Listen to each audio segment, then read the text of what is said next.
বরিশালের উজিরপুর উপজেলার স্বাস্থ্য কমপ্লেক্স।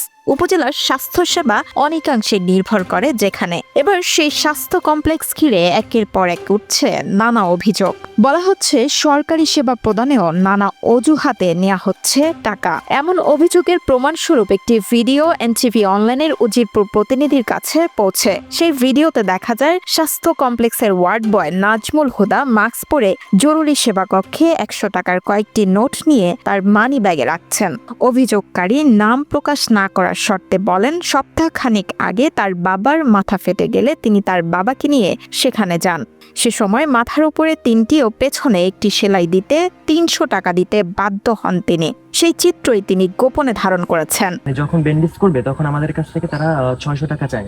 600 টাকা চাওয়ার পরে আমরা 400 টাকা দিতে রাজি হই। তারপরে তারা ব্যান্ডেজের কাজ করে। পরবর্তীতে যখন 15 দিন হয়, যখন ব্যান্ডেজ সেকেন্ড ব্যান্ডেজ করবে খুলে, তখন আমাদের কাছে 500 টাকা চায়। পরবর্তীতে যখন তৃতীয়বার কোনো কারণে হসপিটালে যাই, তখন আমি ভিডিও করে আনি যে সে অপরাধ করছে, না হলে তো কোনো প্রমাণ দিতে পারবো না আপনাদেরকে। সোমবার 26 মে দুপুরে অভিযোগের প্রেক্ষিতে এই প্রতিবেদক ছদ্মবেশে স্বাস্থ্য কমপ্লেক্সে যান। এক পর্যায়ে সেখানে ওয়ার্ড বয় নাজমুলকে পান। তার কাছে অভিযোগ প্রসঙ্গে জানতে চান, তিনি উত্তর না দিয়ে প্রমাণ দেখতে চান।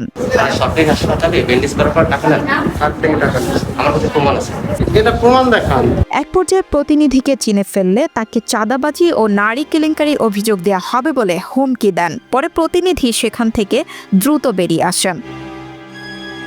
উপজেলা স্বাস্থ্য ও পরিবার পরিকল্পনা কর্মকর্তা ডক্টর শওকত আলীর সাথে যোগাযোগ করা হলে তিনি অভিযোগ প্রসঙ্গে উত্তর না দিয়ে এই প্রতিবেদককে চাঁদাবাজ ও দাঙ্গাবাজদের সাথে কথা না বলাই ভালো বলে মন্তব্য করেন। অথচ তার সাথে পরামর্শ নিয়েই রোগীর কাছ থেকে টাকা আদায় করা ward boy Nazmul Wazirpur model থানায় একটি অভিযোগ করেন। সেই কথার সত্যতাও মেলে অভিযোগপত্রে। মঙ্গলবার 27 মে ওয়ার্ড বয় নাজমুলের সঙ্গে মুঠোফোনে যোগাযোগ করা হলে তিনি এনটিভি অনলাইনকে বলেন, সরকারি কাজে কোনো টাকা নেওয়া হয় না। তবে তিনি বলেন, কোনো রোগী যদি খুশি হয়ে দেয় তাহলে তো আমার কিছু করার নেই। নাজমুলের টাকা নেওয়া নিয়ে প্রশ্ন করা হলে উপজেলা স্বাস্থ্য ও পরিবার পরিকল্পনা কর্মকর্তা ডক্টর শওকত আলী এনটিভি অনলাইনকে বলেন, আউটসোর্সিং এ চাকরি করে 29 মাস বেতন না পেলে কেউ যদি কিছু দেয়, আপনি বলেন সেটা কি হতে পারে। তার এই বক্তব্যটি প্রসঙ্গে আবারও জানতে চাইলে তিনি বলেন, এটি আমার বক্তব্য নয়। কথা প্রসঙ্গে ডক্টর শওকত স্বীকার করেন, তার কাছেও নাজমুলের টাকা নেওয়ার ভিডিওটি পৌঁছেছে। এ বিষয়ে কি ধরনের ব্যবস্থা গ্রহণ করবেন জানতে চাইলে তিনি বলেন, ভুক্তভোগী অভিযোগ করলে তিনি তদন্ত সাপেক্ষে ব্যবস্থা নেবেন। পুরো ঘটনার সারমর্ম মুঠোফোনে তুলে ধরে Barishal civil surgeon doctor S M. Manjure ইলাহির কাছে জানতে চাইলে তিনি এনটিভি অনলাইনকে বলেন, রোগীদের কাছ থেকে টাকা নেওয়া শতভাগ অন্যায়। তিনি আরও বলেন, এ বিষয়ে অবশ্যই আমি ব্যবস্থা নেব। স্বাস্থ্য কমপ্লেক্সের দায়িত্বপ্রাপ্ত কর্মকর্তা ডক্টর শওকতের বক্তব্য সম্পর্কে জানতে চাইলে সিভিল সার্জন বলেন, রোগীদের কাছ থেকে কোনো টাকা নেওয়া আইনগত অবৈধ, অপরাধ এবং অন্যায়। প্রতিনিধির বিরুদ্ধে থানায় মিথ্যা অভিযোগ প্রসঙ্গে তিনি বলেন, পুরো বিষয়টি নিয়ে আমি খুবই বিব্রত।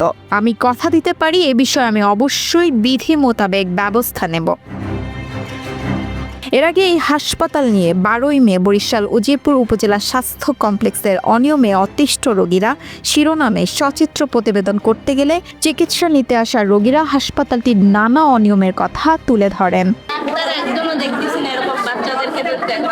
এই জায়গায় ঔষধ নিতে 7-8 মাস ধরে কোনো ওষুধ পাইতে আসি না। একজনও দেখতে পাচ্ছেন না? এখন কতক্ষণ ধরে আসছে না এই ডাক্তারের পিছনে ঘুরতেছেন? আমি বিষয়টি করাই অন্তদায়ী সিরিয়াল দিয়ে অনেক লোকের পর সিরিয়াল দিয়ে এবার আইছি রুম আটকানি।